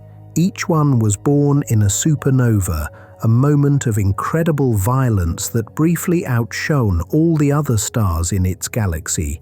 Each one spins with its own period, has its own magnetic field, its own internal structure. Some are young, barely 1,000 years old, still hot from their formation. Some are ancient, born when the universe was a fraction of its current age, slowly cooling, slowly spinning down. The fastest ones, the millisecond pulsars, were spun up by stealing matter from companions. The slowest ones are old, their magnetic fields weak, their beams no longer powerful enough to detect. Some have companions, stars or planets or other neutron stars orbiting them. Some are solitary, wandering through the galaxy alone. And all of them, every single one, is a testament to the universe's capacity for extremes. They exist at the edge of possibility, the boundary between matter and energy, between object and singularity, between the quantum and the classical. There's a kind of poetry in that. The universe doesn't just fill the middle ground. It doesn't just create things that are comfortable, familiar, easy to understand. It explores the edges. It pushes boundaries. It asks, what happens if we compress matter as far as it will go? What states can it take? What properties does it have? And the answers are neutron stars, and maybe quark stars, and maybe strange stars, or boson stars, or objects we haven't imagined yet. The universe is not done surprising us. Every decade brings new discoveries, new puzzles, new insights. We've come a long way since Jocelyn Bell first noticed those regular radio pulses in 1967.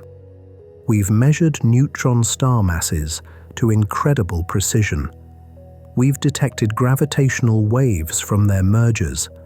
We've found evidence for quark matter in their cores. We've watched magnetars erupt and pulsars glitch and millisecond pulsars spin at impossible speeds.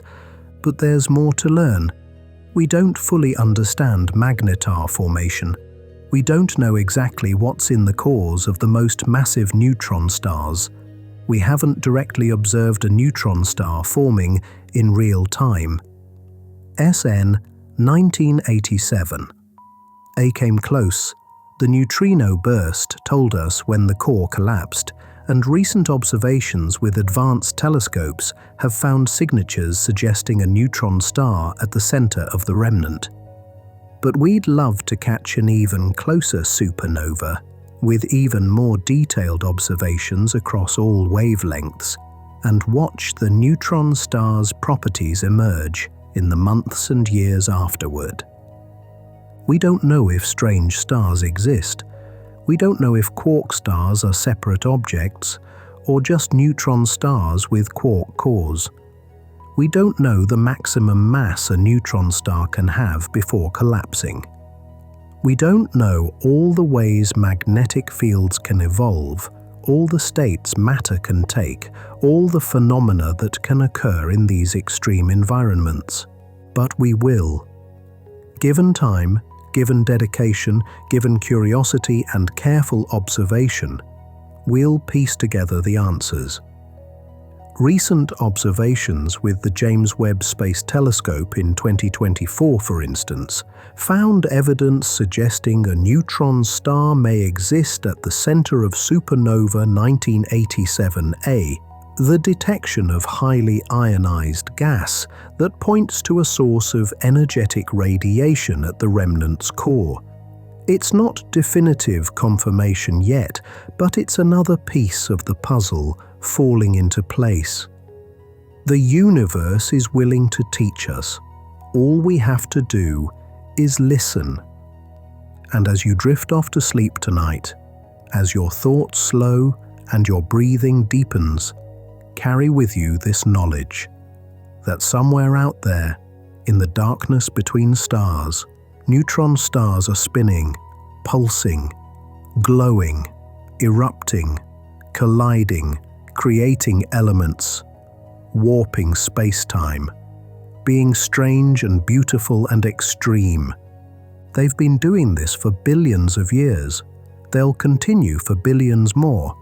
And we, tiny creatures on a small planet orbiting an ordinary star, have figured out how to observe them, how to understand them, how to learn from them.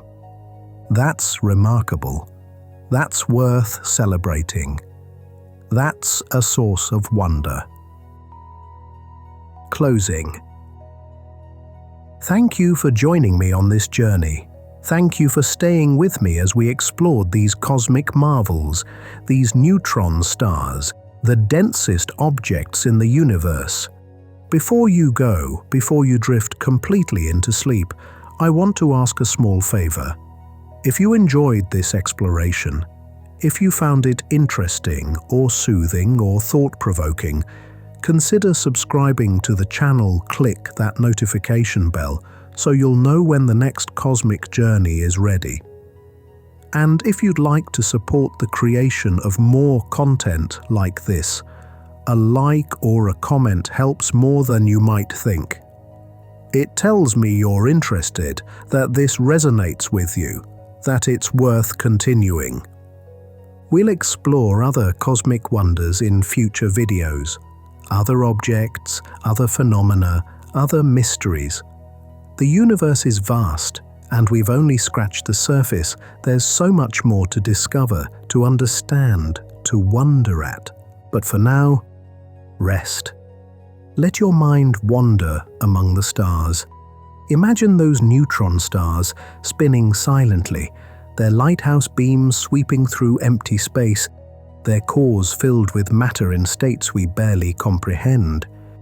Imagine the superfluid oceans, the quantized vortices, the paired quarks in color superconducting states. Imagine the magnetars, their fields so strong they distort atoms, occasionally erupting in flashes of gamma rays that propagate across light years. Imagine the pulsars, their periods measured to 16 decimal places, ticking away with clockwork precision, never missing a beat. Imagine the collisions, the mergers, Two neutron stars spiraling together, emitting gravitational waves, finally touching, exploding in light and heavy elements, forging the gold and platinum that would eventually, billions of years later, find its way into planets and rings and smartphones. You are connected to all of this. Your atoms were forged in stars. Your existence depends on cosmic events of incredible violence and beauty. You are, in a very real sense, the universe experiencing itself. Stardust contemplating stars. Rest well, friend. Dream deeply, and remember that out there, beyond the edge of sight, beyond the limits of imagination, neutron stars are spinning, doing what they've done for eons, being impossible, being real, being beautiful. Until next time, until our next cosmic journey, sleep well.